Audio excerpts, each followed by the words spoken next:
السلام عليكم يا حبايب قلبي، عاملين ايه؟ يا رب تكونوا بخير. انا عارف ان اتاخرت جدا في فكره الماتش بتاع الاهلي اللي كسبه والماتش بتاع الزمالك اللي اتعادلوا. بس خليني اقول لك بس على نقطه صغيره، ان انا كنت مسحول جدا جدا جدا. ده غير ان انا كده كده كنت متوقع ان الزمالك هيتعثر، وان ماتش القمه هيحدد الدوري بشكل كبير.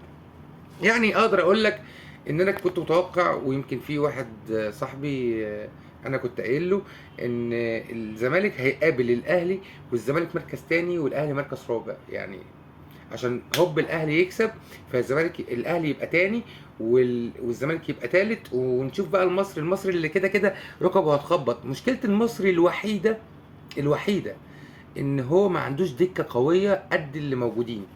يعني انا مثلا في جوهره عند المصري اسمها دغموم. دغموم ده يعني لعيب ملوش حل، لعيب ملوش حل فعلا. فانا شايف ان دغموم ده من افضل اللي موجودين في الدوري المصري، او من افضل الاجانب اللي موجودين في الدوري المصري حتى الان. الاهلي هيفوق، الاهلي كان متوقع افاقته، بنسبه كبيره جدا. لكن الزمالك هيقع. وانا بالعكس، انا كنت من الاهلاويه القليلين اللي مبسوط من فكره ان الزمالك موجود على الساحه وبينافس وبيكسب ومركز اول ومتصدر، لان الزمالك بقاله كتير قوي ما عملش ده. انا معاك جدا ان دي اسوا بدايه للاهلي تقريبا من سنه 80. دي اسوا بدايه للاهلي. بس الاهلي فيه شويه مشاكل اداريه قادره ان هي تخلي الفرقه عامله كده.